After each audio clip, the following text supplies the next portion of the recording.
Nathan burst through the kitchen door to find Evelyn standing in the middle of the room, a pistol smoking in her hand, and Harlan Winters crumpled on the floor, blood spreading from his shoulder. "He came through the back," she said, her voice surprisingly calm. "I told him to stop. He didn't, so I shot him." Nathan looked at this woman who'd arrived at his door 6 months ago, broken and terrified. Now she stood over the man who'd tormented her for 3 years, gun-steady, eyes clear. "Good," Nathan said. "You did good." But this story didn't start with gunfire. It started with $15 and 3 nights that would change two lives forever. The winter of 1885 came to Montana Territory like a fist wrapped in iron. Cold that could kill a man in his sleep. Wind that stripped the mercy from the land and left only bones and truth behind. Nathan Cordell stood outside Rose Garrett's boarding house with $15 in his hand. 3 weeks of wages from breaking horses. 3 weeks of dawn coming up over frozen fields and dusk falling on his empty house. 3 weeks of living the same day over and over the way he'd lived for 12 years since the fever took his wife and daughter and left him with nothing but land and silence and a guilt that sat in his chest like a stone. The money felt light, insignificant. A few pieces of paper that couldn't buy back what he'd lost, couldn't undo the fact that he'd been 30 miles away hunting elk when Sarah started coughing, when little Margaret's fever spiked, when both of them needed him and he wasn't there. Couldn't undo coming home to find them already in the ground and the neighbor woman who'd buried them looking at him with pity that burned worse than any accusation. 12 years of that guilt. 12 years of living alone in a house built for a family. 12 years of wondering what the point of surviving was when the people worth surviving for were gone. Rose had sent word 2 weeks ago. A woman needed help. The kind of help that couldn't be asked for out loud. The kind that required money and discretion and someone willing to stand between the law and what was right when those two things didn't align.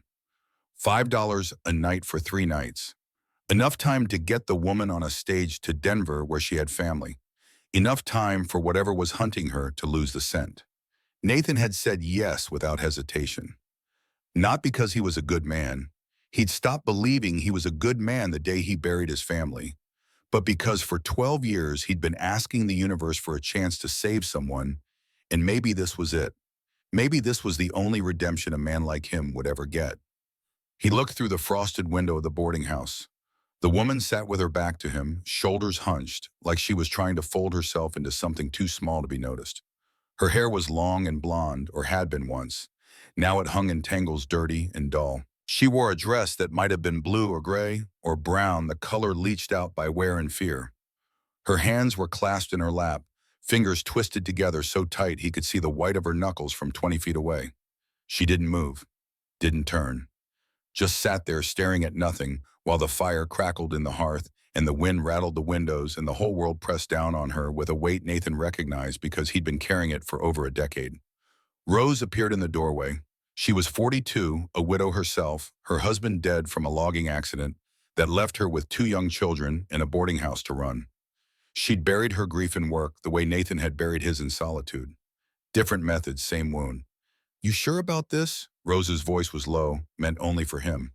Her eyes searched his face for doubt. Nathan held out the $15, 3 nights. Rose took the money, counted it once, looked at him again. "She's terrified, Nathan. Hasn't said more than 10 words since she got here. Won't eat unless I stand there and watch her do it. Sleeps with a chair against the door. Whatever happened to her, it broke something deep." "What's her name?" "Evelyn. Evelyn Winters." Rose paused. "She told me her husband's name is Harlan. Harlan Winters." The name meant nothing to Nathan. Should it? Rose's expression went hard. "He's a deputy sheriff. Works under Sheriff Coleman in the next county over." And there it was. The law. The thing that was supposed to protect people being used as a weapon against them. Nathan had seen it before. Men who wore badges and used them to hurt the people who couldn't fight back. Men who hid behind the word of law while breaking every law that mattered. "She can't stay here long," Rose continued. "If Harlan comes looking, if the sheriff gets involved, I can't protect her. I've got children, Nathan. I can't risk them." "I know. Stage leaves in 3 days. That's all the time we have. Then we make it enough." Rose studied him for a long moment, and he knew what she was seeing. A man who'd spent 12 years waiting to die because everyone worth living for was already gone. A man who worked until exhaustion claimed him every night because it was the only way to stop thinking. A man who'd forgotten what his own voice sounded like because there was no one left to talk to. "Why are you doing this?" Rose asked quietly. The answer was simple and complicated and had roots that went down to the bedrock of who Nathan Cordell had become after the fever took everything. Because 12 years ago, I wasn't there when I was needed. Maybe this time I can be. Rose's eyes softened. She reached out and squeezed his arm, once a gesture of understanding between two people who'd both lost everything and were still trying to figure out how to live in the wreckage. "Come inside. I'll introduce you." The warmth of the boarding house hit Nathan like a physical thing after the cutting cold outside. The fire in the hearth threw dancing shadows across wood-paneled walls. The smell of bread and coffee hung in the air, mixed with pine from the garland Rose had strung over the mantel in preparation for Christmas. It was the kind of warmth that came from a home where people lived and laughed and built memories. The kind of warmth Nathan's house hadn't had in 12 years. The woman Evelyn didn't turn when they entered. She sat perfectly still in her chair by the fire, hands still clasped, shoulders still hunched. A statue of fear carved from flesh and exhaustion. "Evelyn," Rose said gently, "this is Nathan Cordell. He's the one who's helping us." Slowly, so slowly, it seemed to cost her something. Evelyn turned her head. Nathan felt his breath catch. She was young, 24, maybe 25. Beneath the dirt and the tangles and the haunted look in her eyes, she was beautiful in a way that spoke of better times, of a woman who'd once smiled easily and walked with her head up and believed the world was a place that held kindness. But those times were gone, carved away by whatever Harlan Winters had done to her. Her face was two thin cheekbones, sharp skin pale except for the bruising along her jaw. Old bruises fading to yellow and green, but unmistakable in their origin. Her eyes were blue, the kind of blue that should have been bright and alive, but instead looked like something had been extinguished behind them. She looked at Nathan the way a rabbit looks at a fox, waiting for the pounce, expecting pain because pain was all she'd known for long enough that it had become normal. "Ma'am," Nathan said and stopped. What did you say to someone who'd been broken this badly? What words could possibly bridge the distance between her fear and his desire to help? Evelyn's eyes moved from his face to his hands and back again, cataloging threats, calculating distances. Her whole body was tense for flight, even though she was sitting down, even though there was nowhere to run, even though running was probably what had brought her here in the first place. "Mrs. Garrett says you paid for 3 nights. Her voice was barely above a whisper, roughened by disuse or screaming or both. "What do you want from me?" The question hit Nathan like a punch. She thought he'd paid for her, thought those $15 were buying something other than safety. Of course she did. What else would a woman in her position think? What else had the world taught her about men and money and transactions? "Nothing," Nathan said. "Just 3 nights of safety, that's all." Evelyn's eyes narrowed. She didn't believe him.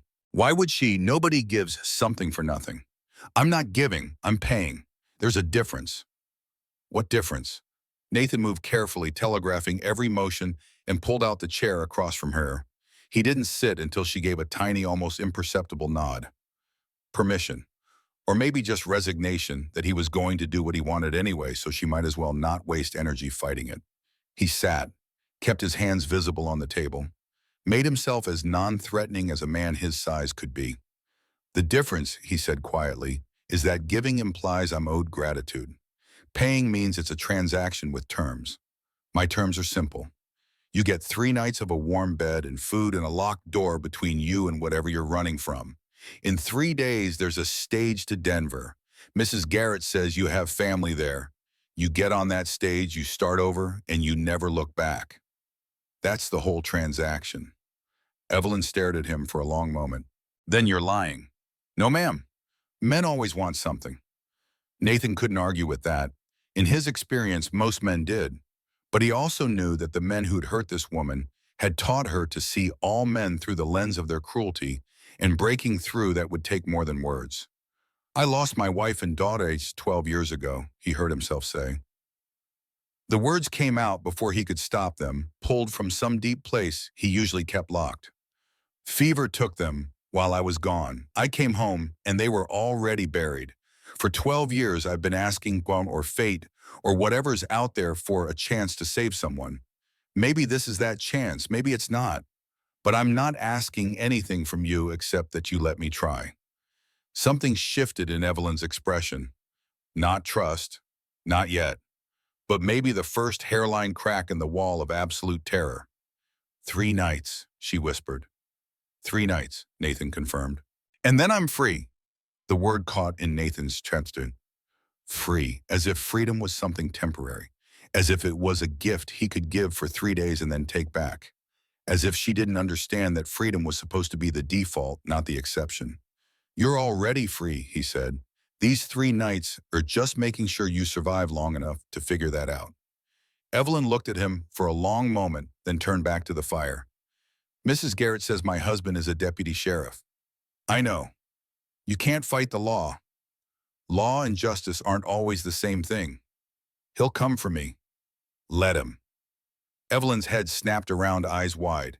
You don't understand. Harlan doesn't lose. He doesn't give up. If he finds me here, he'll take me back and punish me for running, and he'll make sure everyone knows that trying to help me was a mistake. Nathan leaned forward slightly. Mrs. Winters, I've spent 12 years wishing I could have one more day with the people I lost. One more chance to stand between them and the thing that killed them. I can't have that. They're gone.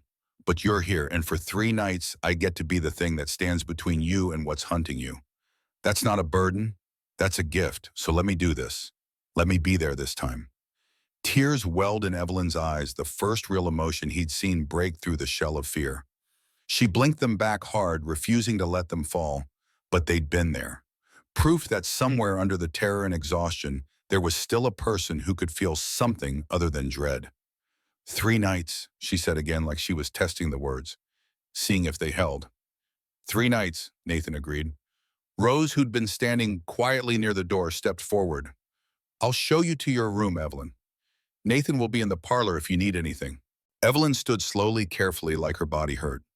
Probably did. Nathan had seen enough injured animals to recognize the way she moved, favoring her left side, keeping her weight off her right leg. Whatever Harlan Winters had done to her, it had been thorough. She followed Rose toward the stairs, then stopped, turned back. Mr. Cordell. Yes, ma'am. Thank you. The words were barely audible, a gift given at great cost. Nathan nodded, didn't trust himself to speak. Watched her climb the stairs behind Rose, each step careful and measured, and felt something shift inside his chest. Something that had been frozen for 12 years starting to crack. It wasn't hope. Nathan didn't believe in hope anymore.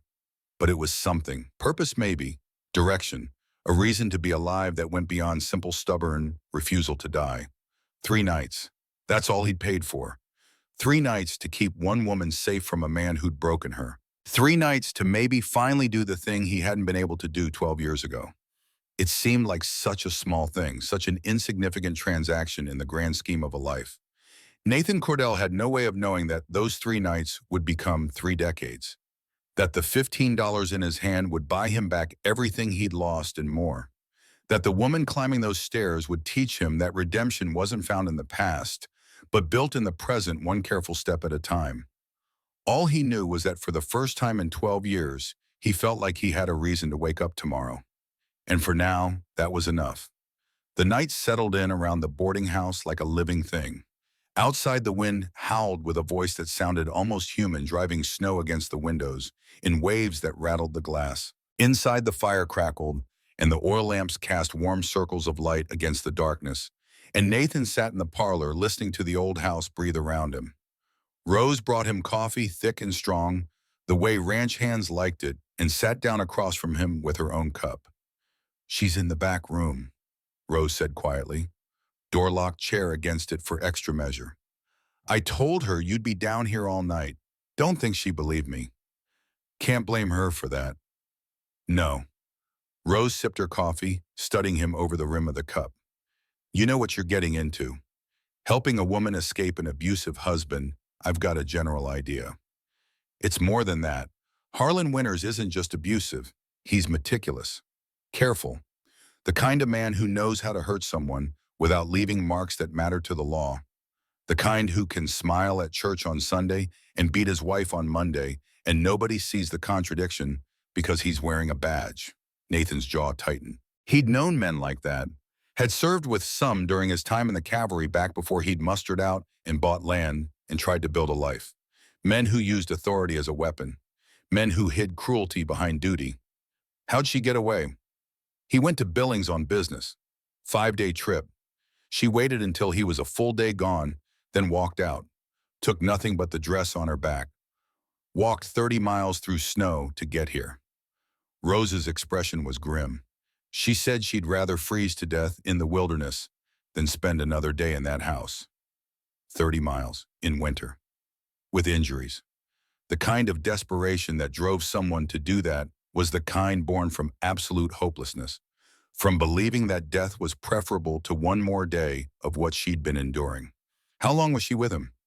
3 years. Married when she was 21 right after her parents died and left her with debts. Harlan paid them off, played the hero, and she thought she was lucky. Thought she'd found someone to take care of her. Rose's voice went flat. She was wrong. 3 years. Over 1,000 days of whatever hell Harlan Winters had created in that house.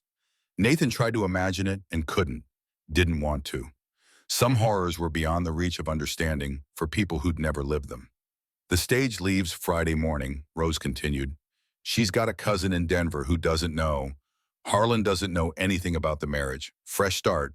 New name if she wants it, a chance to disappear. If she makes it to Friday.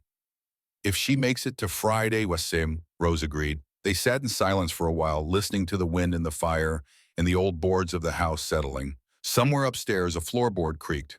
Evelyn probably. Moving the chair, checking the lock, making sure the door would hold against whatever nightmare she was expecting. I should tell you something, Rose said finally. I sent word to Sheriff Coleman. Told him we had a lost traveler, asked if anyone had reported a missing woman. Wanted to see what he'd say. Nathan's eyes sharpened. And he rode out here this afternoon before you arrived. Said Harlan had indeed reported his wife missing. Said she'd wandered off in a confused state, might be suffering from some kind of mental affliction. Said if we saw her, we should hold her gently and send word immediately so Harlan could come collect her and get her the medical care she needed. Medical care. Nathan's voice could have etched glass. That's what he said. Very concerned, very official. The picture of a worried husband dealing with a sick wife. Rose's eyes met his. I lied to his face. Told him we hadn't seen anyone matching the description. He didn't believe me. I could see it. But he couldn't search without cause, and I didn't give him cause. He left, but he'll be back. With Harlan. With Harlan, Rose confirmed. The implications settled over them like fresh snow. This wasn't just about hiding a woman for 3 days. This was about standing between her and the law itself. About making a choice between what was legal and what was right when those two things were on opposite sides of a line.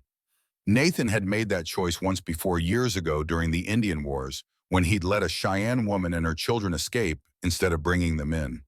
Had never regretted it even though it had cost him a promotion and earned him the suspicion of his commanding officer.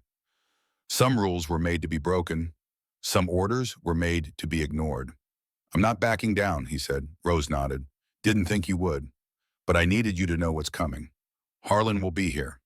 Maybe tomorrow, maybe the day after. And when he comes, he'll have the law on his side and a story about a sick wife who needs to come home. He'll make you look like the villain for keeping her from him. Let him try. Nathan. Rose leaned forward, her expression serious. He's a deputy. You're a rancher with a reputation for being a loner and a drinker. She held up a hand when he started to protest. I know you barely touch whiskey. I know the drinking talk is just gossip from people who don't understand why you live alone. But that's not how Harlan will paint it. He'll make you look like some degenerate who's holding his poor sick wife against her will. And people will believe him because he's the one with the badge. Nathan understood.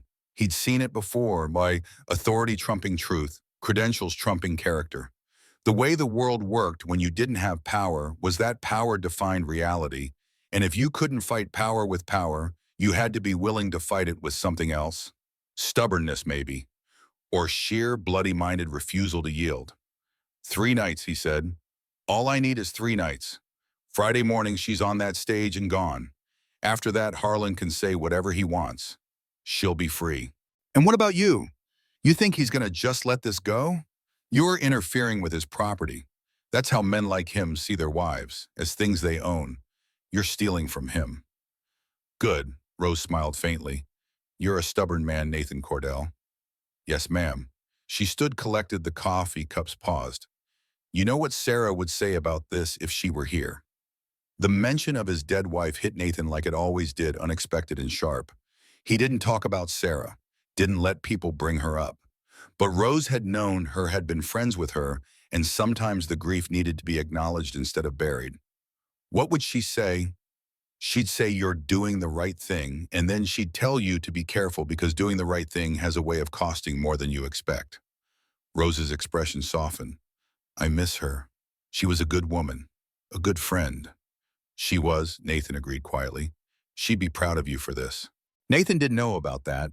Sarah had died thinking he was off having an adventure hunting elk in the high country while she struggled with fever, and their daughter cried for a father who wasn't there. She died without him, without knowing if he'd cared enough to come back, without the chance to say goodbye or be held or have anyone fight for her the way he was fighting for Evelyn Winters. Maybe this was penance. Maybe that's all it had ever been. Trying to save someone now because he'd failed to save the people who mattered most. I'll take first watch, he said, changing the subject. You get some sleep. If Harlan comes, I'll wake you. Rose hesitated, then nodded. There's a Winchester over the mantel. Loaded, and Nathan. Yes. Don't shoot unless you have to, but if you have to, don't miss. She left him alone in the parlor with the fire and the wind and the weight of what was coming. Nathan stood and walked to the window, looking out at the snow-covered street of the small Montana town. Dark except for a few scattered lights in the windows. Quiet except for the wind. Peaceful in the way winter nights were peaceful when you were inside and warm and safe. Somewhere out there, Harlan Winters was coming. A man with a badge and a claim and an anger that would demand satisfaction. A man who'd spent 3 years breaking his wife and wouldn't take kindly to someone trying to put her back together. Nathan checked the Winchester. Loaded like Rose said, he set it back on the mantel, but close enough to grab if needed. Then he settled into the chair by the fire and waited. Hours passed. The fire burned down to embers. The wind kept howling, and somewhere around 2 in the morning, Nathan heard the soft creak of floorboards on the stairs. He didn't move, didn't turn, just waited. Evelyn appeared in the doorway of the parlor like a ghost wrapped in a blanket Rose must have given her, her feet bare on the cold wood floor. She stood there for a long moment, watching him and Nathan let her look. Let her see that he was still here, still keeping watch, still doing exactly what he'd said he'd do. Can't sleep, he asked quietly. I don't sleep much anymore. Her voice was steadier than before, still quiet but with more substance. Every time I close my eyes, I see him standing over me, waiting. Nathan nodded. He understood nightmares, understood the way they could haunt you worse than any real threat. Evelyn moved closer, slowly testing each step like she expected the floor to give way. She sat in the chair Rose had occupied earlier, pulling the blanket tight around herself. Why are you really doing this? She asked. And don't tell me it's about your wife and daughter. Nobody changes their whole life because of guilt. Smart. Underneath the fear and exhaustion, there was a sharp mind. Nathan could see it now, the way she watched him, the way she processed information. This wasn't a woman who'd always been broken. This was a woman who'd been broken recently enough that she remembered what strength felt like and was trying to find her way back to it. Maybe I'm not changing my life, he said. Maybe I'm just finally starting to live it again. That's not an answer. It's the only one I've got. Evelyn pulled the blanket tighter, her eyes reflecting the dying firelight. Harlan will come for me. He won't stop. He never stops. Once he decides something is his, he doesn't let go. Not ever. I know. You can't fight him. He's the law. He's a man wearing a badge. There's a difference. Not in Montana territory, there isn't. Evelyn's voice was flat matter of fact. The law is whatever Sheriff Coleman says it is, and Sheriff Coleman does whatever Harlan tells him to do. They're friends, hunting partners. They drink together every Saturday night and tell each other stories about putting women and Indians and drifters in their place. You think they're going to let some rancher stand between them and what they want? Nathan added wood to the fire, watching the flames catch and grow. Mrs. Winters, I spent 10 years in the cavalry, fought in the Indian Wars, saw things that would turn your stomach, and learned one important lesson. Authority only matters if you recognize it. The moment you stop recognizing it, it has no power over you. That's easy to say when you're not the one who will be dragged back and punished for running. You're right, it is easy for me to say, because I'm not you. I'm not the one who lived 3 years in hell. I'm just the man who paid $15 to stand between you and that hell for 3 nights. So all I'm asking is that you let me do the job I paid for. Evelyn studied him for a long time, and Nathan could see her weighing options, calculating risks, trying to decide if trust was possible or if it was just another word for the vulnerability that had nearly killed her. What happens after 3 nights? She asked finally. You get on a stage to Denver. Start over. Live a life where Harlan Winters is nothing but a bad memory that gets smaller every day until eventually you go whole weeks without thinking about him. And you, oh, I go back to my ranch and my horses and my empty house, same as always. Doesn't seem fair. You risk everything and get nothing. Nathan smiled faintly. I get something. I get to sleep knowing I did the thing I couldn't do 12 years ago. I get to look at myself in the mirror and not see a coward who failed the people who needed him most. That's not nothing. Evelyn's expression softened slightly, and for the first time since he'd met her, Nathan saw something other than fear in her eyes. Sympathy, maybe, or recognition. The look of one broken person seeing another and understanding that some wounds never fully healed, they just became part of who you were. I'm sorry you lost them, she said quietly. I'm sorry he hurt you. They sat in silence for a while, two people bound by loss and guilt and the strange transaction that had brought them together in this moment. The fire crackled, the wind howled, and somewhere out there in the dark, Harlan Winters was getting closer. I should tell you something, Evelyn said finally, about Harlan, about what he's capable of. You don't have to. I think I do, because you're risking yourself for me, and you should know what you're up against. Nathan waited, didn't push. Let her find the words in her own time. Harlan is patient. Evelyn began, her voice distant, like she was describing something that had happened to someone else. That's the thing people don't understand. They think abuse is all shouting and hitting and obvious violence. But Harlan is smarter than that. He knows how to hurt without leaving marks anyone will see. Knows how to break you down piece by piece until you don't even remember who you used to be. She paused, staring into the fire. It started small. Comments about my cooking, my appearance, the way I did things. Always phrased like he was trying to help me improve. Always with that smile. Then it was controlling the money, deciding what I could buy, making me ask permission for everything. Then it was isolation, cutting me off from friends, from family, until he was the only person in my world, and I was completely dependent on him. Her hands were shaking. Nathan noticed but didn't comment. And then came the violence. Still careful, still controlled. Places nobody would see. And if I made too much noise, if I disturbed the neighbors, there would be consequences. He taught me to be silent when he hurt me. Taught me that crying or screaming only made it worse. By the end, I could take anything without making a sound. The words fell into the room like stones into still water, creating ripples that spread outward into every corner. Nathan felt anger building in his chest, hot and sharp, but he pushed it down. This wasn't about him. This was about her. About bearing witness to pain she'd carried alone for 3 years. Why didn't you run sooner? He asked gently. Because he told me he'd kill me if I tried. And I believed him. Because he owned me in ways I didn't even understand. Because after a while I started to think I deserved it. That I'd done something to earn this treatment. That if I could just be better, quieter, more obedient, maybe he'd stop. Her voice cracked. It took me 3 years to understand that nothing I did would ever be enough.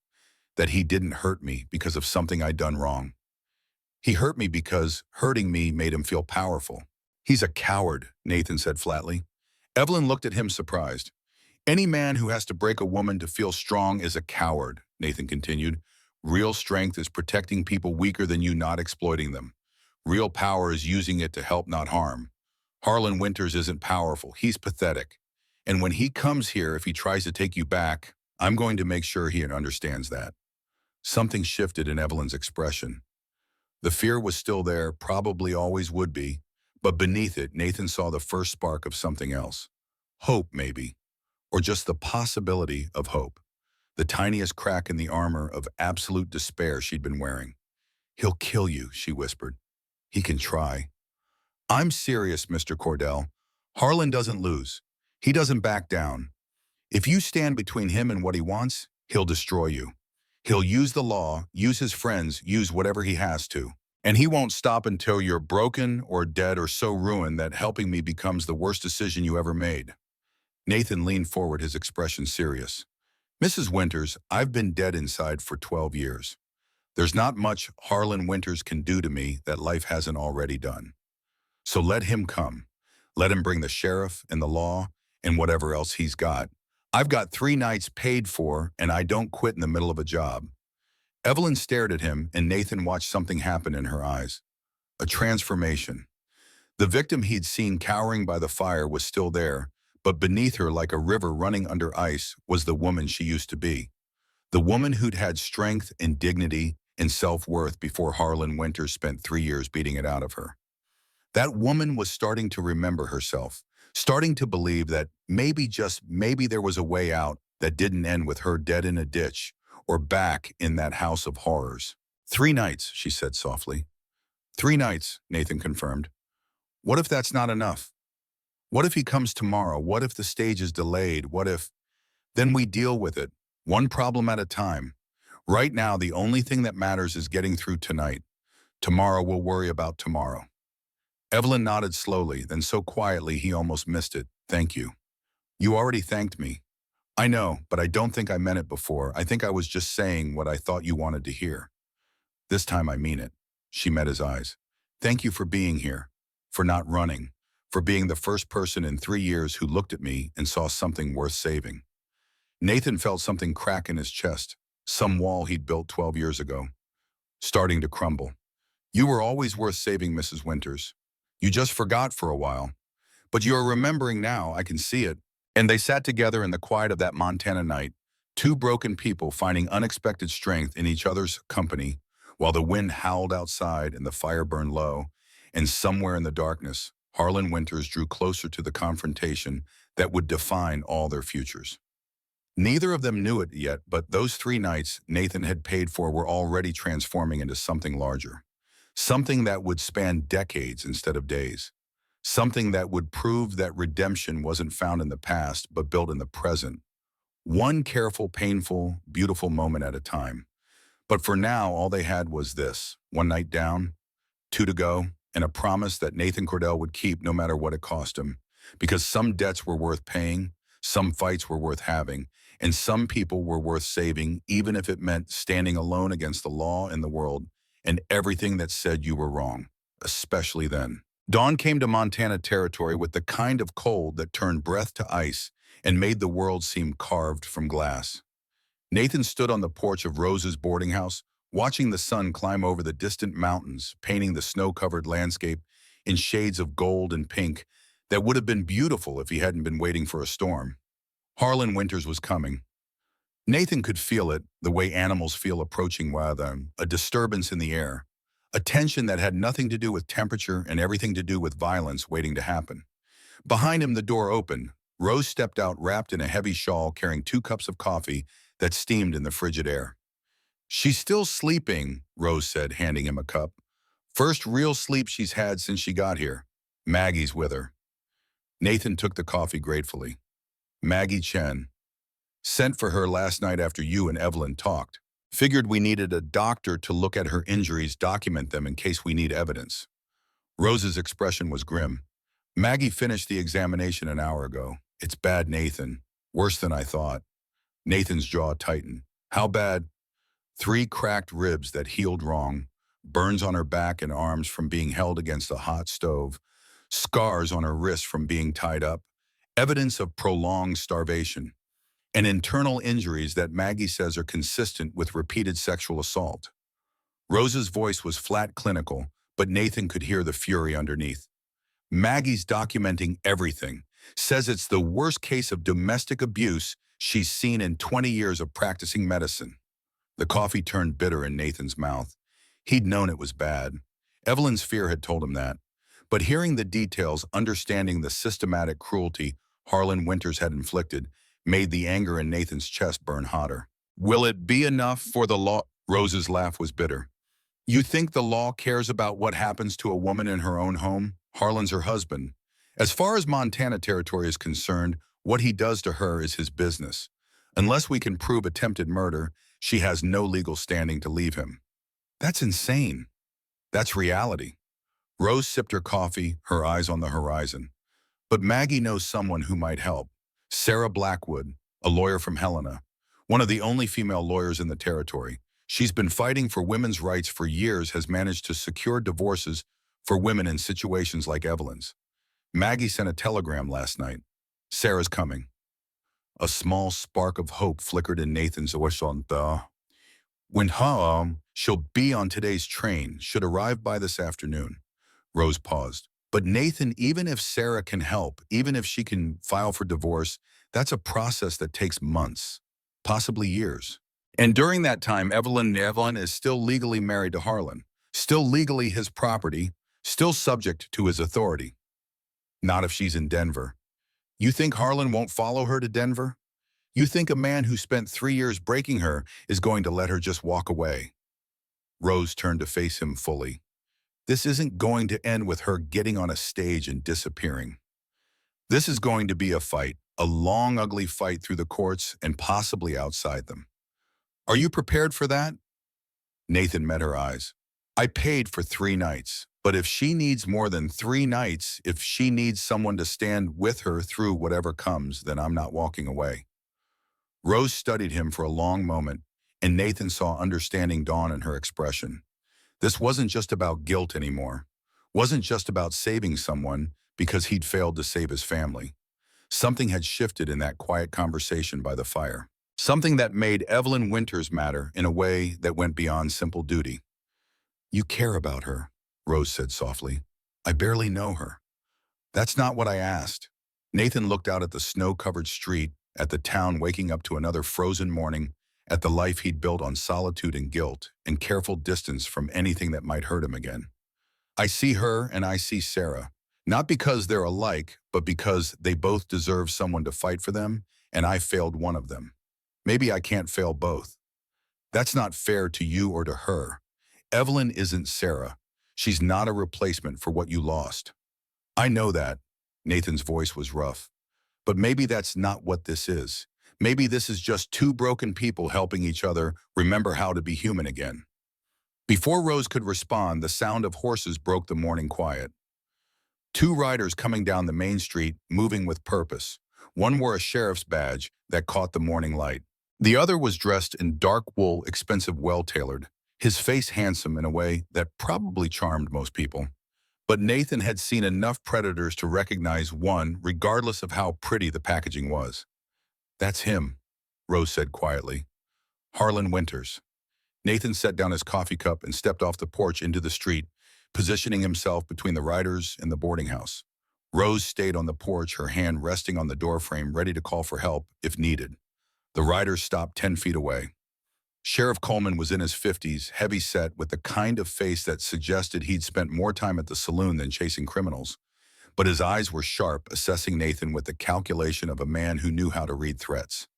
Harlan Winters was younger, maybe 35, with dark hair and blue eyes, and a smile that probably made women trust him right up until the moment he showed them who he really was. He sat his horse with easy confidence, a man accustomed to getting what he wanted.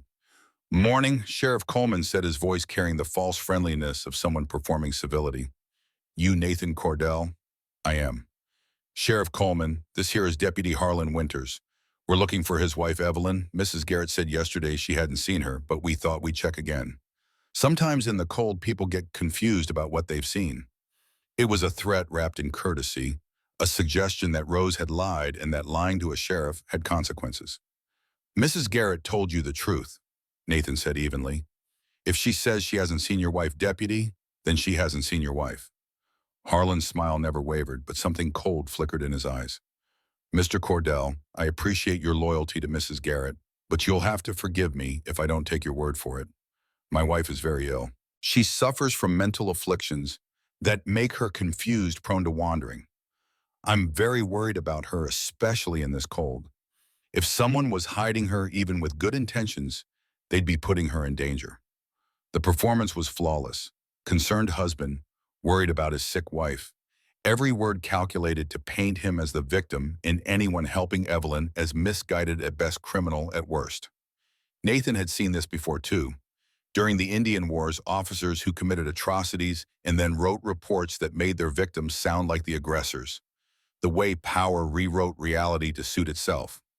Seems to me, Nathan said slowly, that if a woman runs away from her husband in the middle of winter, walks 30 miles through snow, and refuses to go back even when it might kill her, maybe the real danger isn't the cold. Maybe the real danger is what she's running from. The smile dropped from Harlan's face. Just for a second, Nathan saw the mask slip and glimpsed the cruelty underneath. Then it was back smooth as ice. I don't know what lies Evelyn might have told people. Harlan said, his voice still calm but with an edge now. But I can assure you, Mr. Cordell, that anything she said was a product of her illness. She has delusions, paranoia. Sometimes she even invents stories about being mistreated. It's part of her condition. Very sad, very tragic, but not real. Maggie Chen's medical examination says otherwise. Harlan's eyes narrowed. Dr. Chen examined my wife without my permission. Dr. Chen examined a patient who requested her help. My wife is not competent to request medical help. She's ill. She seemed pretty competent to me. Sheriff Coleman held up a hand. Gentlemen, let's keep this civil. Deputy Winters, maybe it would help if we could see Mrs. Winters just to verify she's safe and well. Mr. Cordell, I'm sure you understand a husband's concern for his wife. I understand a lot of things, Sheriff, including that a woman has the right to refuse to see people she doesn't want to see. TD. Not when she's married, she doesn't, Harlan interjected. Under territorial law, I have the right to retrieve my wife and bring her home. If you're preventing that, you're breaking the law. Then arrest me. The challenge hung in the cold air.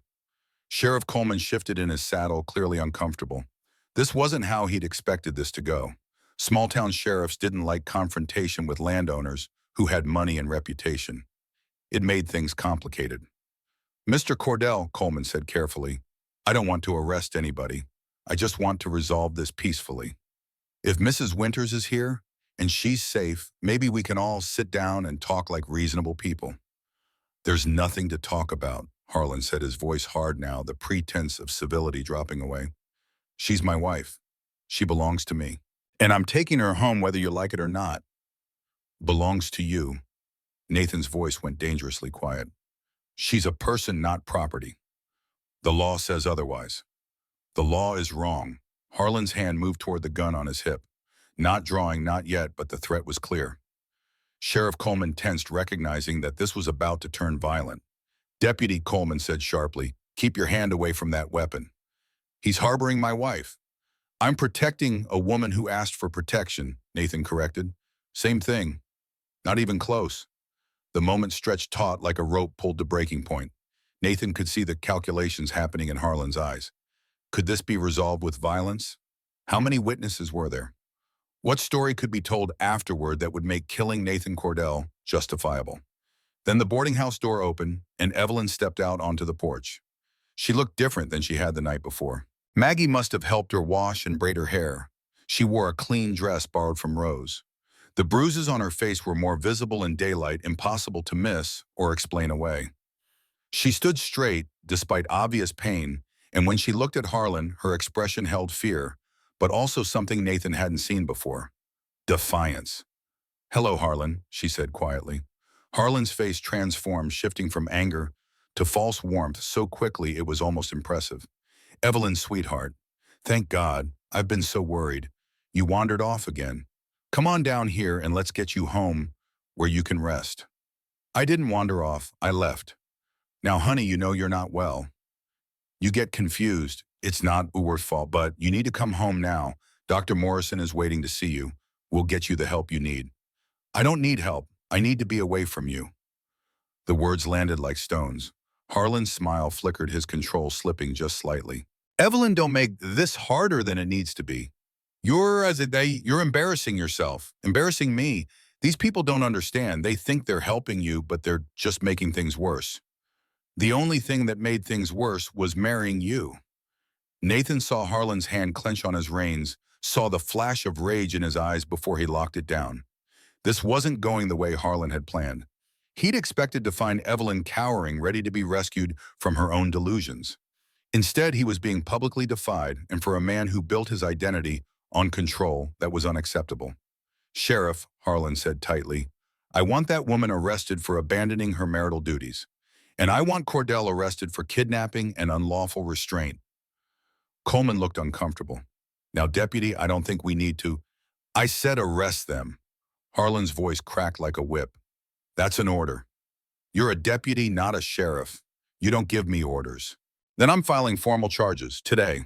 And if you don't act on them, I'll have your job. Nathan watched the political calculation happen in Coleman's eyes. Harlan had connections. Harlan was popular. Harlan was the kind of man who could indeed make life difficult for a sheriff who crossed him. Coleman might not like what was happening, might even suspect Harlan was exactly what Evelyn claimed, but his job mattered more than doing the right thing. Mrs. Winters, Coleman said reluctantly, I'm going to have to ask you to come with us, just to answer some questions.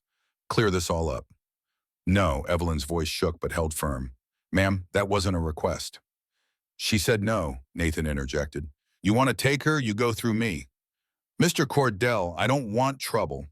Then don't make trouble. 3 more days and she'll be gone. You'll never see her again. Let it go. Can't do that. The law is the law. The law protects husbands who beat their wives. The law says a wife's place is with her husband. Period. Coleman's voice held genuine regret but also finality. Now you can step aside or I can make you step aside. Your choice. Nathan didn't move. Behind him he heard Rose's voice, low and urgent, speaking to someone inside the boarding house. Calling for help, probably. But help wouldn't arrive in time. This was going to be decided in the next few minutes one way or another. Harlan dismounted his confidence, returning now that the law was on his side. He walked toward the porch, his eyes locked on Evelyn with an intensity that made Nathan's skin crawl. Come here, Evelyn, Harlan said softly. Stop this foolishness and come here. Evelyn shrank back against the door. Don't touch me. I'm your husband. I have every right to touch you. You lost that right when you broke my ribs. Harlan's mask slipped again, and for just a second, Nathan saw pure hatred flash across his face. Then it was gone, replaced by wounded innocence. Sheriff, you hear what she's saying? These are exactly the kind of delusions I was telling you about. She makes up these stories, believes them completely. It's heartbreaking. The medical examination proves they're not delusions, Rose interjected from the doorway. Medical examinations can be misinterpreted. Old injuries, accidents, all explained as abuse by doctors with agendas. Harlan was climbing the porch steps now, reaching for Evelyn. Come on, sweetheart. Let's go home. Nathan moved faster than anyone expected. One moment he was in the street, the next he was on the porch. His hand gripping Harlan's wrist, stopping him inches from Evelyn. Touch her and I break your arm, Nathan said quietly. Harlan stared at him, genuinely shocked. You're assaulting a law officer. You're assaulting a woman who said no. I'm just evening the odds. Sheriff, Harlan's voice rose. Are you going to let him do this? Coleman had drawn his gun now, pointing it at Nathan with obvious reluctance. Mr. Cordell, let go of the deputy and step back. I mean it. Nathan didn't let go. Couldn't let go. Because if he did, Harlan would take Evelyn, and everything that happened next would be on Nathan. The beating she'd received for embarrassing him. The punishment for running. The systematic destruction of whatever spirit she'd managed to reclaim in the last 2 days. Nathan, Evelyn's voice soft and desperate. Let him go. I'll go with him. I don't want you hurt because of me. No. Please, I said no. Nathan met her eyes. I paid for 3 nights. You get 3 nights. That was the deal. The deal's off, Harlan snarled. You're going to jail, Cordell. And when I get my wife home, I'm going to teach her what happens to women who run. The threat was explicit, undisguised. Nathan saw Evelyn flinch, saw the fear spike in her eyes, saw her starting to fold back into that shell of absolute terror, and something in Nathan snapped. He released Harlan's wrist and punched him in the face. The blow was precise, controlled, and backed by 12 years of suppressed rage. Harlan went down hard, blood streaming from his nose, his expensive coat covered in snow and mud. Coleman's gun swung toward Nathan. "That's it. You're under arrest. For what he assaulted Mrs. Winters. I defended her. He's a deputy sheriff. You can't just hit a deputy sheriff. I can when he's committing a crime. That's not your call to make." Before Coleman could act, another voice cut through the tension. "Actually, Sheriff, it is his call to make. Under territorial law, any citizen has the right to defend another citizen from assault regardless of the attacker's position." Everyone turned. A woman stood at the end of the street, having just stepped off the early morning supply wagon. She was in her mid-30s, tall and striking, with dark hair pulled back in a severe bun and eyes that missed nothing. She wore traveling clothes and carried a leather case that marked her as a professional of some kind. "Who the hell are you?" Coleman demanded. "Sarah Blackwood, attorney at law." She walked toward them with complete confidence. "Dr. Chen telegrammed me yesterday about a client who needed representation. I assume that's Mrs. Winters." Evelyn nodded, hope flooding her face. Sarah climbed onto the porch, her eyes taking in the scene with practiced assessment. Harlan getting to his feet, blood on his face. Nathan standing protectively in front of Evelyn. Coleman with his gun drawn. Rose watching from the doorway. "Sheriff Coleman, I'm formally notifying you that Mrs. Evelyn Winters is now my client. As such, any attempts to remove her from this location or force her to return to her husband without a court order constitute unlawful restraint. Are we clear?" Coleman lowered his gun slowly. "Ma'am, with all due respect, the law says a wife belongs with her husband. The law also says a wife has the right to legal representation, particularly in cases involving allegations of abuse. I'll be filing a petition for divorce on Mrs. Winters' behalf this afternoon. Until that petition is heard, she has every right to separate living arrangements." "Divorce?" Harlan's voice was thick with rage and blood. "On what grounds?" "Cruelty, assault, attempted murder. I have medical documentation from Dr. Chen supporting all three claims." Sarah's voice was ice cold. "You can contest them in court if you like. I look forward to it." Harlan took a step toward her and Nathan moved to intercede, but Sarah held up a hand. "Deputy Winters, if you're about to threaten me, please be aware that I have witnesses and I will file additional charges for intimidation of counsel.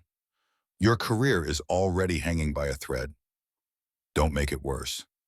The calculation happened in Harlan's eyes again. Could he intimidate this woman? Could he use his position to make her back down? The answer was clearly no, and it enraged him further. "This isn't over," he said, his voice low and venomous. "You think you can just take my wife, destroy my reputation? There will be consequences. For all of you." "Is that a threat, Deputy?" Sarah pulled a small notebook from her case and began writing. "Because I'm documenting it as one. Along with your attempt to forcibly remove Mrs. Winters, your assault on Mr. Cordell, and your interference with legal representation." "I didn't assault Cordell, he hit me." "After you attempted to assault Mrs. Winters, I have 3 witnesses who will testify to that." Sarah closed her notebook. "Sheriff Coleman, I suggest you take your deputy and leave. Mrs. Winters is staying here under the protection of legal counsel. If you have a problem with that, take it up with the territorial court." Coleman looked at Harlan, then at Sarah, clearly weighing his options. Finally, he holstered his gun. "This isn't settled, Ms. Blackwood. Not by a long shot. I never thought it was, Sheriff, but it will be settled in court, not in the street." Harlan was still staring at Evelyn, his eyes promising retribution. "You think you're free? You're my wife. You'll always be my wife. And when this is over, when the courts send you back to me, you're going to regret every second of this." "Enough," Nathan said quietly. "Get off this porch before I throw you off." "You're a dead man, Cordell. Get in line." For a moment, violence hung in the air, again thick and promising. Then Sheriff Coleman grabbed Harlan's arm. "Come on, deputy. We'll handle this properly." Harlan allowed himself to be led away, but the look he gave Evelyn before mounting his horse promised that this was far from over. They rode off, leaving tracks in the snow and a silence that felt heavier than any words. Sarah turned to Evelyn. "Mrs. Winters, I'm going to need you to tell me everything. Every detail, every incident, everything he did to you over the last 3 years. I know it's painful, but if we're going to win this case, I need ammunition. Evelyn nodded, tears streaming down her face. Not tears of fear this time. Tears of relief, of hope, of the overwhelming realization that maybe, just maybe, she wasn't alone anymore. Thank you, she whispered. Sarah's expression softened slightly. Don't thank me yet. We have a long fight ahead of us. Harlan Winters is not going to give you up easily, and the law is on his side in ways that make me sick. But I've won cases like this before, and I'll win this one too. Nathan stepped back, letting Sarah guide Evelyn inside where Maggie Chen was waiting. Rose touched his arm as he passed. That was stupid, she said quietly, hitting a deputy sheriff. I know. He's going to make you pay for it. I know. Worth it. Nathan looked at Evelyn disappearing into the boarding house. Sarah's hand on her shoulder, the first real hope he'd seen in her eyes since they'd met. Yeah, he said, it was. The rest of that day passed in a blur of activity. Sarah Blackwood worked with the efficiency of someone who'd fought these battles before taking Evelyn's statement, reviewing Maggie's medical documentation, preparing legal documents that would be filed with the territorial court by week's end. Nathan stayed close, not because he thought Harlan would try anything else so soon, but because Evelyn seemed to need him there. Every time she looked up from Sarah's questions, every time the memories got too heavy, her eyes would find Nathan, and something in her would steady, as if his presence was proof that not all men were monsters, that some of them could be trusted to keep their promises. Rose brought food and coffee, kept the fire burning, made sure everyone had what they needed.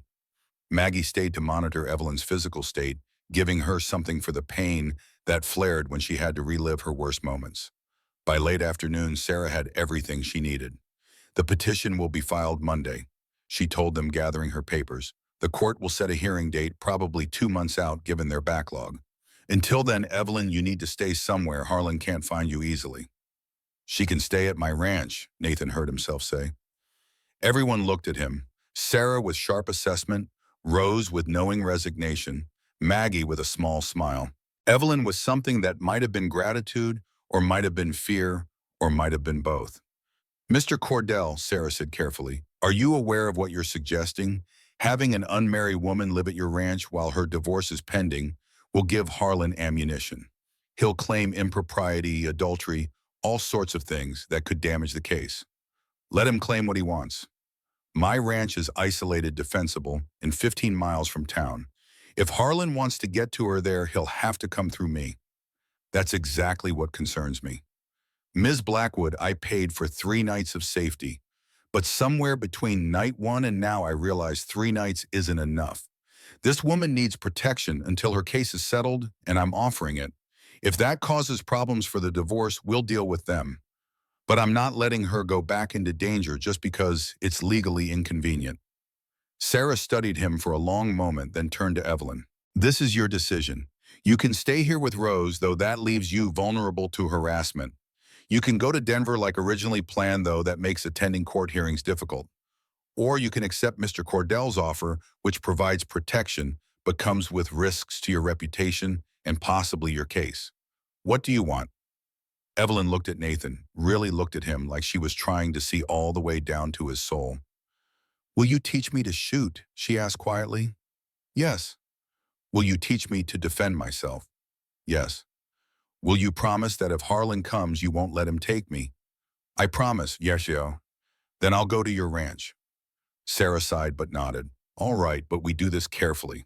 I'll file paperwork establishing that you're residing at the Cordell Ranch under protective arrangement pending divorce proceedings.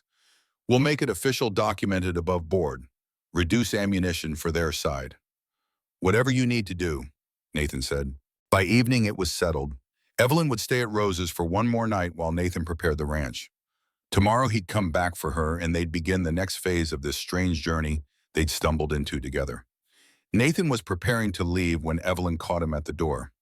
Mr. Cordell, why are you doing this?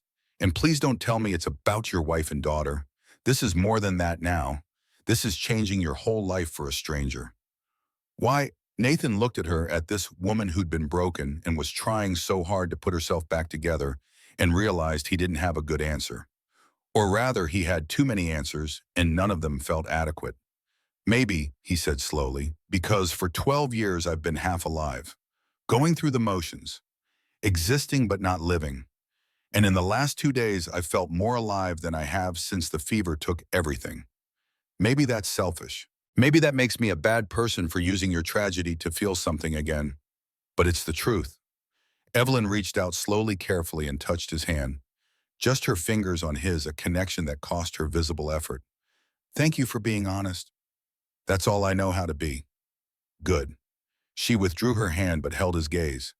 Because I've had enough lies to last a lifetime. If we're doing this, whatever this is, I need honesty, even when it's hard, especially when it's hard. You have my word. Nathan rode back to his ranch through the gathering darkness, his mind churning with everything that had happened. 2 days ago, he'd been a solitary man living a solitary life, his days measured in work and silence. Now he was at the center of a legal battle, had assaulted a deputy sheriff, and was about to bring a woman into his home for the first time since Sarah died.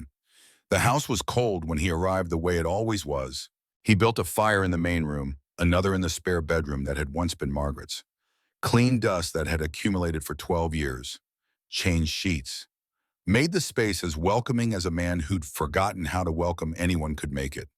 Tomorrow, Evelyn Winters would become part of his life in ways he couldn't fully predict.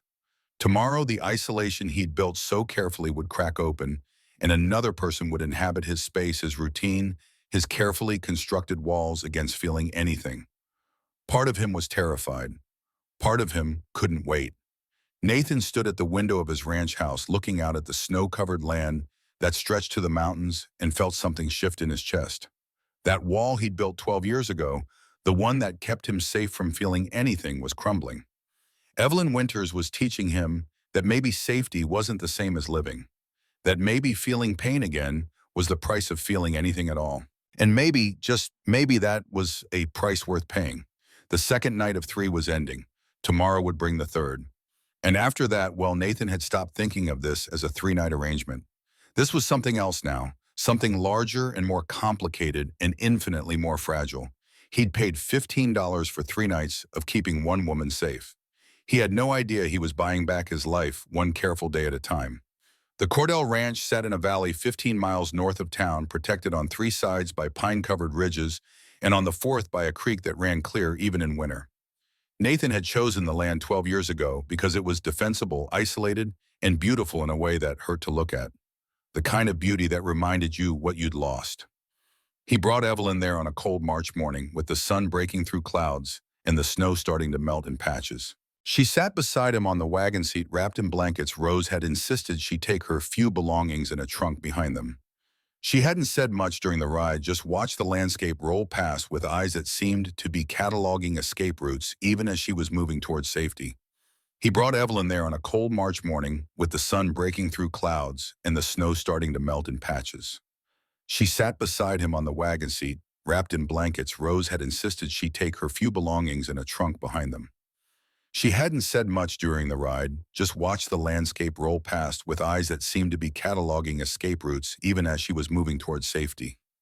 "It's beautiful," she said quietly as the ranch came into view. The house was solid timber, 2 stories with a wide porch and stone chimney. The barn stood 100 yards away, sturdy and well-maintained. Corrals held a dozen horses, their winter coats thick, their breath steaming in the cold air. "It's remote," Nathan said. "Closest neighbor is 8 miles east. Town is 15 miles south. In winter, sometimes we get snowed in for weeks at a time." "Good." Evelyn's voice was firm. "The more isolated, the better." Nathan understood. Distance meant safety. Distance meant Harlan would see him coming if he tried anything. Distance meant time to prepare to react, to fight if necessary. He helped her down from the wagon, careful not to touch more than necessary, aware of how she still flinched at unexpected contact. The house was warm, the fires he'd started that morning still burning strong. He'd prepared the spare bedroom, stocked the kitchen, done everything he could think of to make the space welcoming. Evelyn stood in the main room, turning slowly, taking it all in. The worn furniture, the dust-free surfaces, the empty places where photographs used to hang before Nathan had taken them down, because looking at Sarah and Margaret's faces was more than he could bear. "You live here alone?" she asked. "For 12 years. It must get lonely." Nathan set her trunk down by the stairs. "Lonely is safe. Lonely doesn't hurt you." Evelyn met his eyes and something passed between them. Recognition, maybe. The look of two people who'd both chosen isolation because connection came with too high a price. "I'll show you your room," Nathan said. The room had been Margaret's. Nathan had cleaned it that morning, forcing himself to pack away the toys and books and small dresses that had been gathering dust for over a decade. The bed was freshly made, the window looked out over the valley, and a stove in the corner would keep it warm through the coldest nights. Evelyn walked to the window, her hand touching the glass. "I can see for miles. Nothing approaches without being seen." That was intentional. She turned to face him. "You built this place to defend. After Sarah and Margaret died, I built it to survive. Turned out surviving required defending, just not from what I thought. What did you think? Bears, wolves, winter.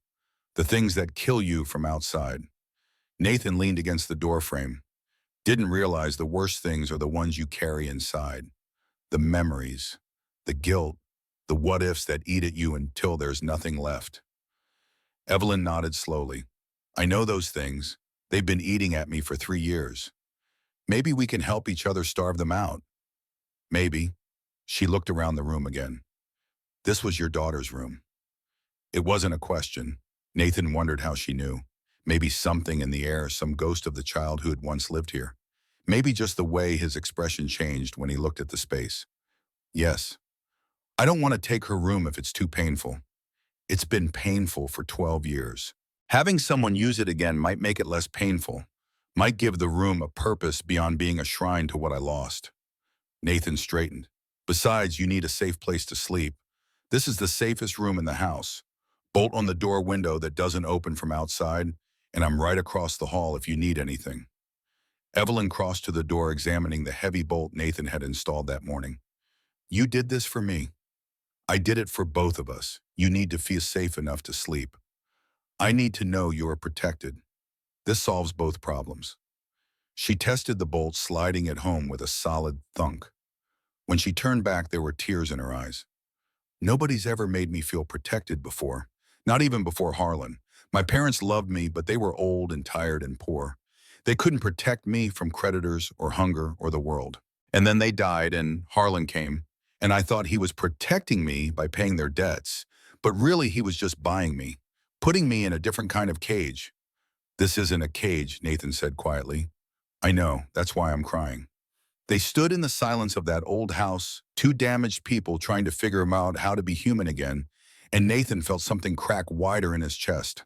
That wall was coming down faster than he'd expected. Faster than was probably safe. But he was tired of safe, tired of protecting himself from feeling anything. Maybe it was time to risk the pain again. The days fell into a rhythm. Nathan worked the ranch, training horses, mending fences, preparing for spring. Evelyn managed the house, cooking meals that were the first real food Nathan had eaten in years, organizing spaces that had descended into bachelor chaos, bringing life back to rooms that had been empty for too long. They were careful with each other, polite, respectful of boundaries. Nathan taught Evelyn to shoot, standing behind her as she held the Winchester, his hands guiding hers, both of them aware of the trust it took for her to let him that close. She was a quick learner, her hands steady, her eyes sharp. By the end of the first week, she could hit a target at 50 yards. "Why are you teaching me this?" she asked one afternoon as they collected spent shells. "Because if Harlan comes, I might not always be close enough to protect you. You need to be able to protect yourself." "You think he'll come here?" "I think he's waiting, watching, looking for the right moment." Nathan loaded fresh ammunition. "Men like Harlan don't just give up. They wait until they think you've relaxed, think you're safe, and then they strike." Evelyn's hands tightened on the rifle. "I won't go back. I'll die first." "It won't come to that." "How do you know?" "Because I won't let it." Nathan met her eyes. "I made you a promise. 3 nights of safety, but we're past 3 nights now, and the promise still stands. You're under my protection for as long as you need it, whether that's 3 weeks or 3 months or 3 years. Harlan Winters doesn't get to touch you. Not while I'm breathing." Something shifted in Evelyn's expression. The fear was still there, would probably always be there on some level, but beneath it, Nathan saw something else. Trust, maybe. Or the beginning of trust. the fragile possibility that his words might actually mean what they said. "I believe you," she said softly. It was the first time she'd said those words to him, the first time she'd offered trust without reservation.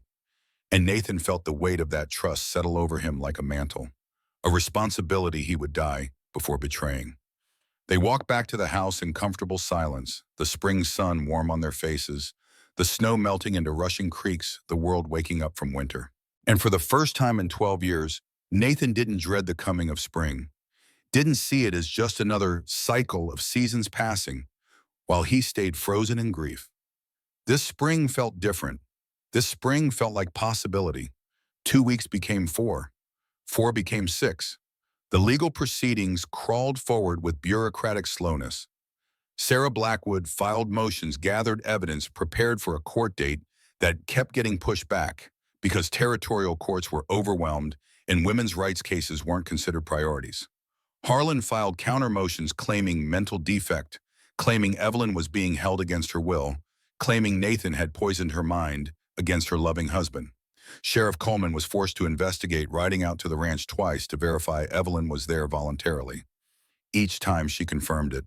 Each time Coleman left, looking uncomfortable but unable to do anything about it. The threats came too. Anonymous letters left at the property line. Cows shot in the back pasture. A fire started in the hay barn that Nathan caught before it spread. Nothing that could be traced back to Harlan, but nothing that needed to be traced. Everyone knew who was behind it. Then one afternoon, Sarah arrived with news that made Nathan's blood boil. "Harlan's filed a civil suit," she said, spreading papers across Nathan's kitchen table. "He's claiming you kidnapped Evelyn, poisoned her mind against him, and destroyed his reputation. He's demanding $500 in damages." Evelyn went pale. $500, Nathan, that's more than most people earn in a year. "It's a tactic," Sarah explained, "and he knows you don't have that kind of money readily available. He's trying to force you to give Evelyn back rather than face financial ruin." Nathan's jaw tightened. He's not getting a dime, and he's not getting her back. "Nathan," Evelyn's voice was small, $500. That could destroy you. The ranch, the horses, everything you've built. I can't let you stop." Nathan's voice was firm but gentle. "I didn't pay $15 just to quit when the price went up. He wants $500 fine.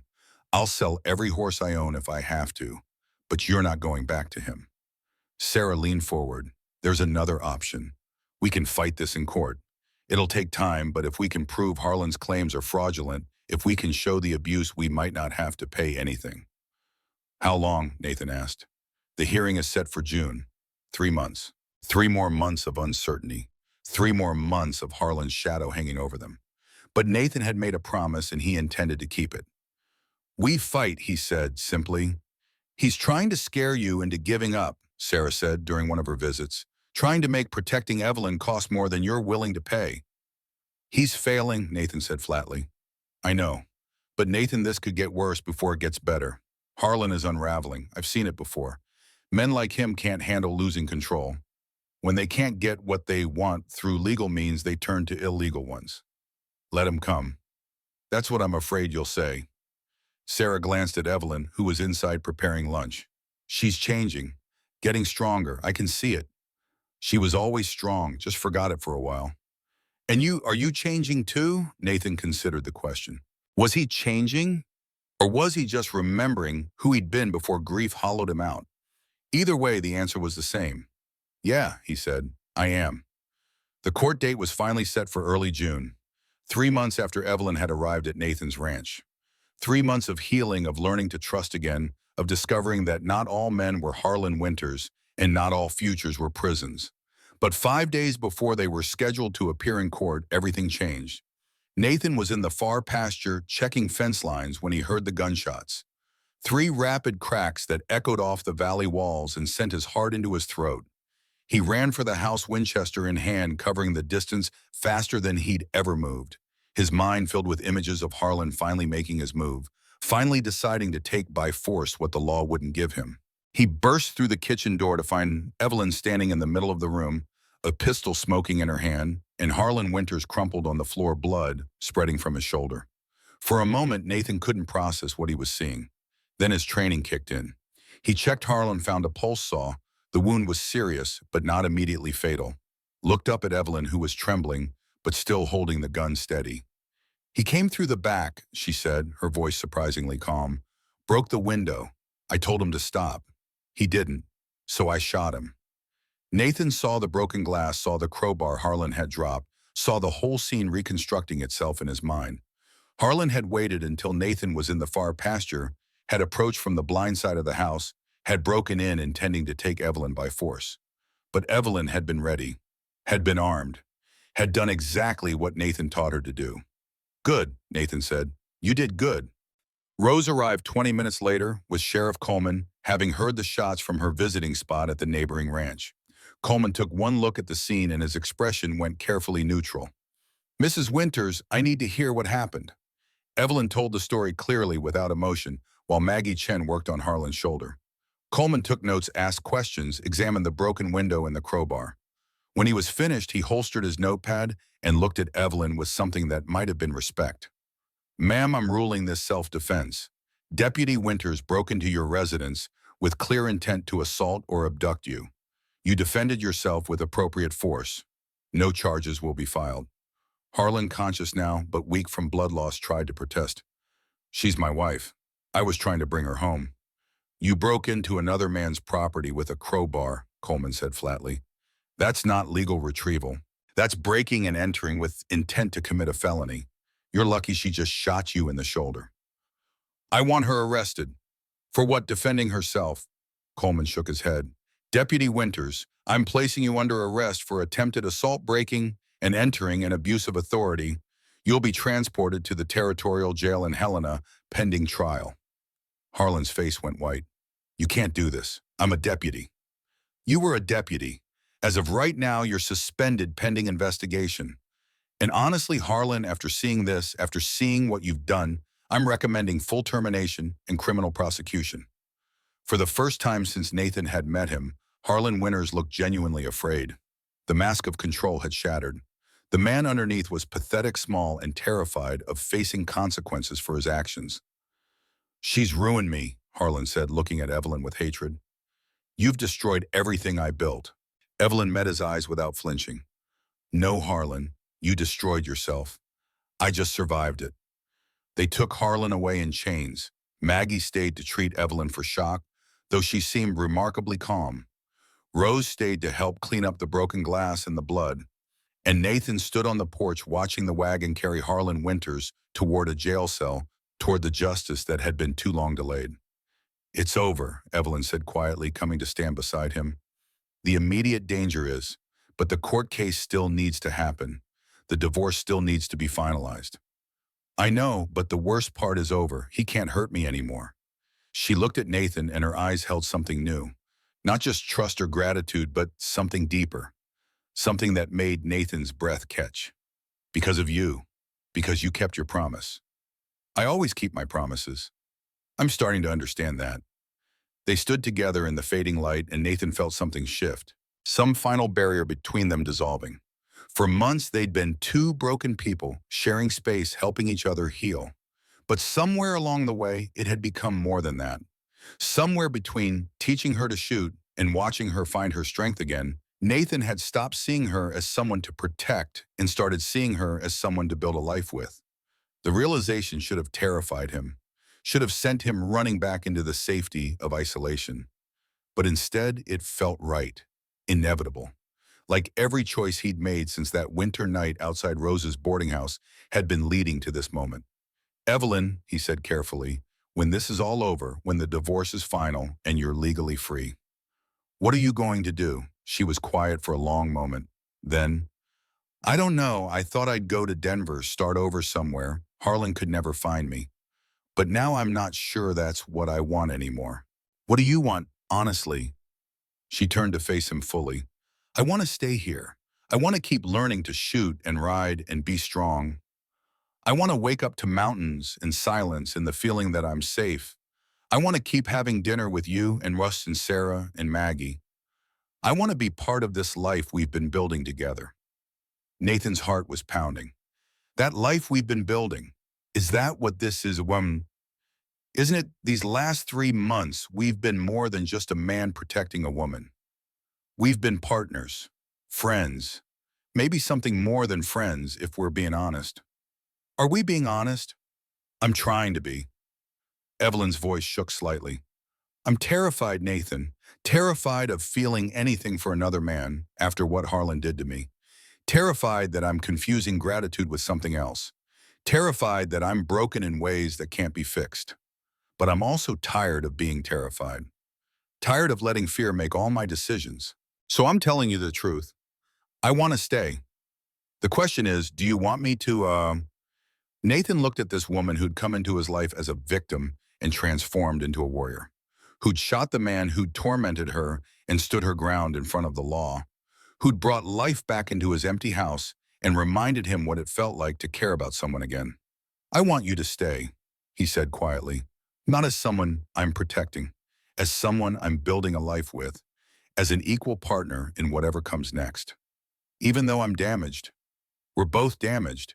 Maybe that's why this works. We understand each other's scars. Evelyn smiled and it transformed her face. Nathan realized he'd never seen her truly smile before. Not like this. Not with genuine joy. Then I'll stay, she said. When the divorce is final, when I'm legally free, I'll stay. The court case took another month to wind its way through the system. Harlan pleaded guilty to reduced charges in exchange for a lighter sentence, his lawyer arguing that his injuries and disgrace were punishment enough. He got 5 years in the territorial prison loss of his badge and a permanent restraining order keeping him away from Evelyn. The divorce was granted on grounds of cruelty with supporting medical evidence. Evelyn Winter ceased to exist legally. In her place was Evelyn Garrett, having taken back her maiden name free for the first time in 4 years. They married in September, 6 months after that first night at Rose's boarding house. The ceremony was small, just Rose and her children, Maggie, Sarah, and a few neighbors who'd become friends. No church, just a circuit judge who happened to be passing through and was willing to perform the service. Nathan stood on his porch wearing his best clothes, watching Evelyn walk toward him in a simple dress Rose had helped her make, and felt his chest tighten with emotion. This was real. This was happening. After 12 years of being alone, after believing he'd never feel anything again, he was standing here about to marry a woman who'd taught him that healing was possible if you were brave enough to try. I, Evelyn, take you, Nathan, to be my husband, she said, her voice steady and sure. I promise to stand with you, fight beside you, and build a life with you that honors both our pasts and chooses a better future. I, Nathan, take you, Evelyn, to be my wife, he replied. I promise to protect you, cherish you, and give you the freedom to be whoever you choose to be. No cages, no control, just partnership. They kissed and the small gathering applauded, and Nathan felt something settle in his chest. Peace, maybe, or just the certainty that he'd made the right choice. That night, their wedding night, they lay together in the bed that had been Nathan's alone for 12 years. The intimacy was careful, tender, with Evelyn setting the pace and Nathan following her lead. She was still healing, still learning that touch could be gentle instead of violent, and Nathan was patient in ways he'd never had to be before. Thank you, she whispered afterward, her head on his chest, listening to his heartbeat. For what? For being different, for showing me that not all men are Harlan, for giving me back myself. You did that yourself. I just gave you space to remember who you were. We gave each other space. Evelyn propped herself up on one elbow, looking down at him in the moonlight. You were as lost as I was, Nathan Cordell. We found each other in the dark and helped each other back to the light. Nathan pulled her close, feeling her warmth, her reality, the miracle of being connected to another human being again. I paid $15 for 3 nights. Evelyn smiled against his chest. Austin's best investment you ever made. Best investment I ever made, Nathan agreed. The seasons turned. Fall became winter, winter became spring, and spring brought news that made Evelyn pale and Nathan's heart race. I'm pregnant, she said one morning in March, exactly a year after she'd first come to the ranch. Nathan felt the world tilt. A child. Another child in this house that had been empty of children for so long. Another chance at the family he'd lost. Are you happy? Evelyn asked, uncertainty in her voice. I'm terrified, Nathan admitted. Terrified I'll fail again. Terrified something will happen and I won't be there. Terrified I don't deserve this second chance. None of us deserve second chances. We just get them anyway. Evelyn took his hand, placed it on her still flat stomach. This is our second chance, Nathan. Both of us. A child who'll never know Harlan's cruelty or your grief. A child who'll grow up knowing what love looks like when it's done right. Nathan felt tears sting his eyes. I don't know if I remember how to do it right. Then we'll learn together. The pregnancy was difficult. Evelyn's body, damaged by years of abuse, struggled with the changes. Maggie Chen made weekly visits, monitoring everything, preparing for complications. Nathan hovered anxiously, remembering too well how quickly things could go wrong, how fast you could lose everything. But Evelyn was strong, stronger than Nathan had realized.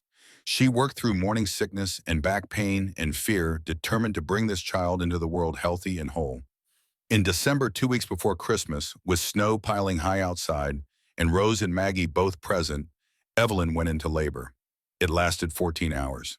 Nathan paced the living room, listening to her cries forbidden from the bedroom by Maggie, who said he'd just be in the way. Rose came out periodically with updates, each one making his heart race faster. Then finally the sound he'd been waiting for. A baby's cry. Nathan was up the stairs before he could think, bursting into the bedroom to find Evelyn exhausted but alive, holding a tiny bundle wrapped in blankets. Maggie was cleaning up. Rose was crying, and the whole room smelled of blood and sweat and new life. It's a girl, Evelyn said, her voice hoarse. Come meet your daughter. Nathan approached slowly, carefully, his hands shaking. The baby was perfect, tiny features, dark hair, eyes that would probably be blue like her mother's. She looked nothing like Margaret and everything like a miracle. What should we name her? He asked. Evelyn looked up at him, understanding what he was really asking. Was it okay to name this child after the daughter he'd lost? Would that dishonor either of them? Rose told me about Margaret, Evelyn said softly, about how much you loved her, about how losing her nearly destroyed you. I think we should honor that love, but I also think we should honor the fact that this child represents hope, not loss. What if we named her Hope Margaret, a bridge between your past and our future? Nathan felt his throat close with emotion. Hope Margaret Cordell. Hope Margaret Cordell, Evelyn confirmed.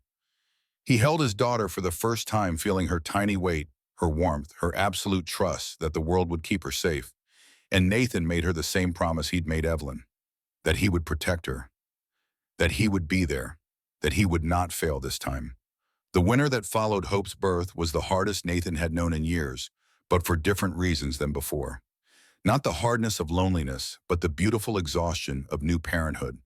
Sleepless nights, walking a crying infant, learning to change diapers with hands more accustomed to breaking horses, watching Evelyn nurse their daughter while snow piled high outside. It was chaos. It was terrifying. It was everything Nathan had lost and found again. And somewhere in those long nights and early mornings, Nathan realized he was no longer the man who'd stood outside Rose's boarding house with $15 in his hand. That man had been half dead, frozen in grief. This man was fully alive, terrified of losing what he had, and determined to protect it with every breath.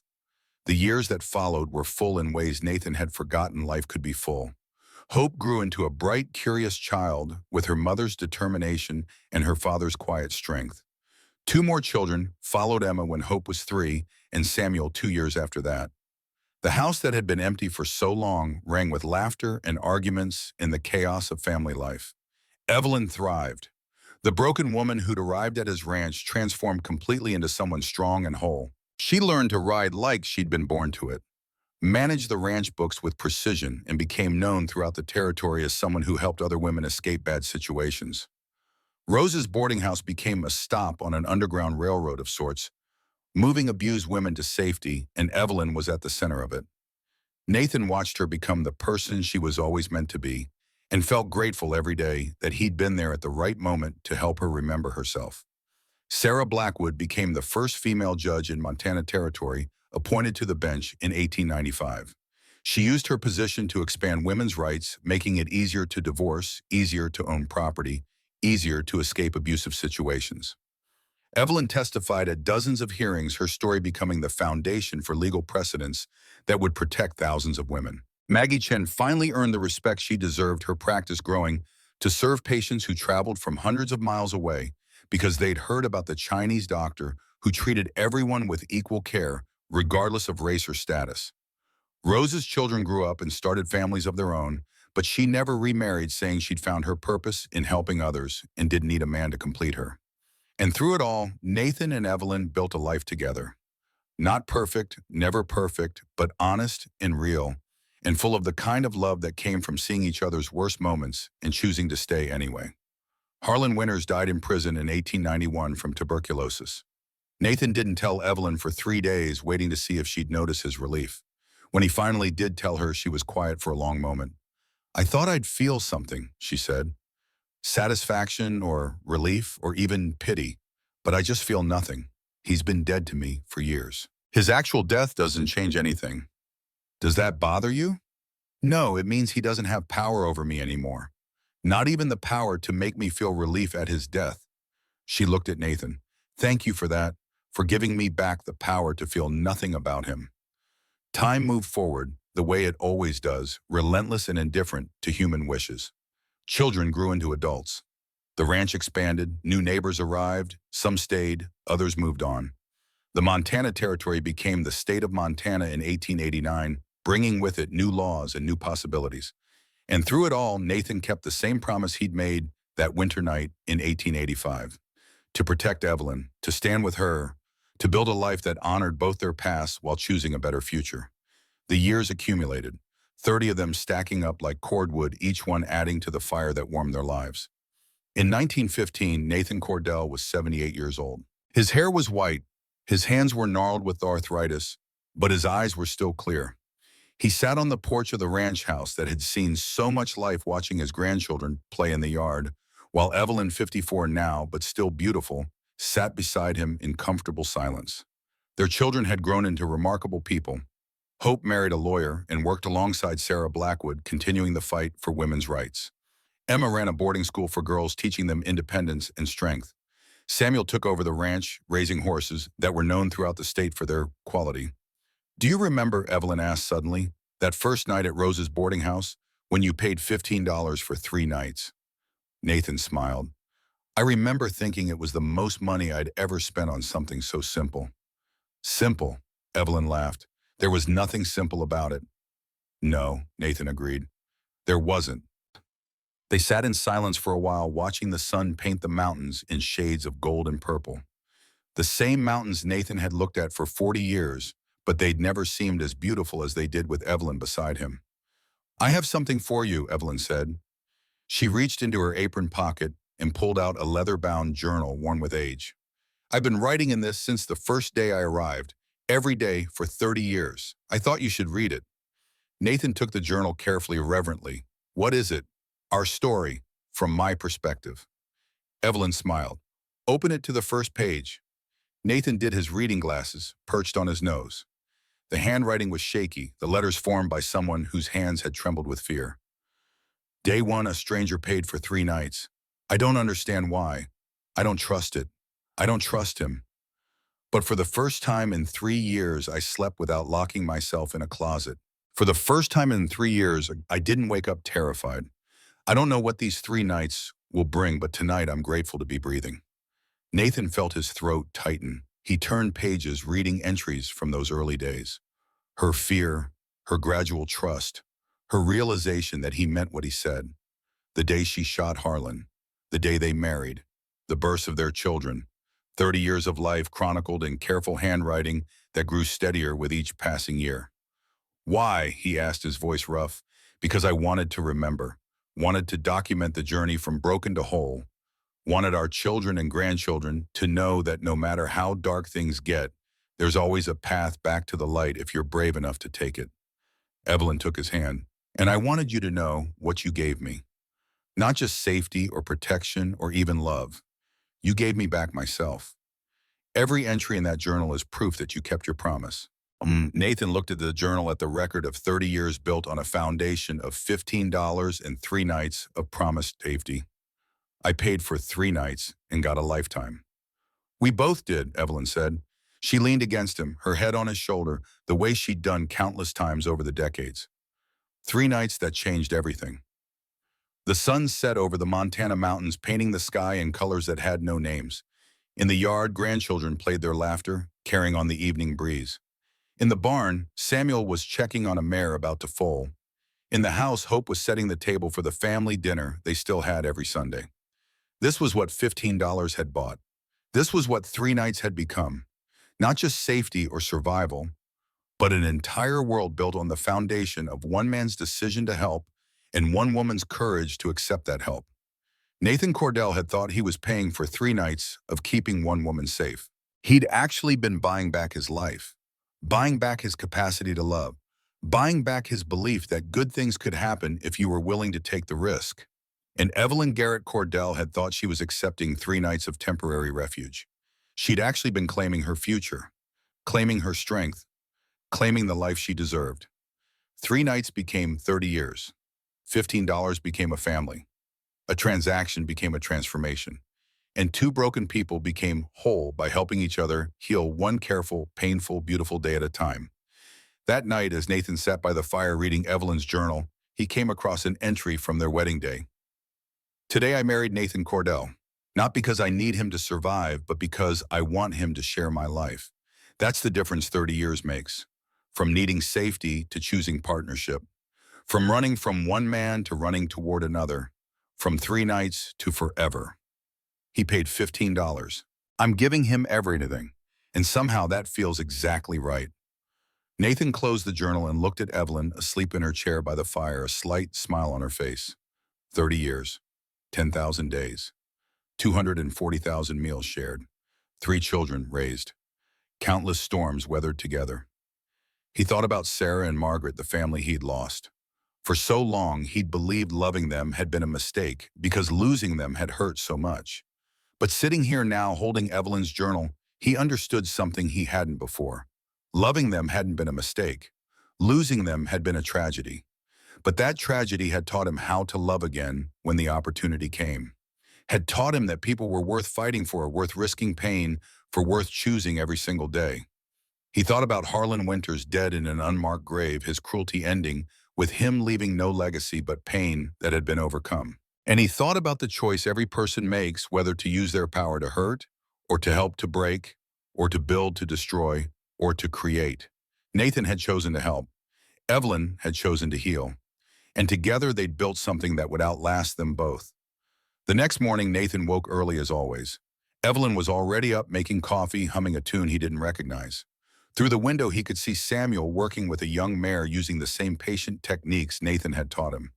Hope's carriage was pulling up the drive for Sunday dinner, her husband and children spilling out with laughter and noise.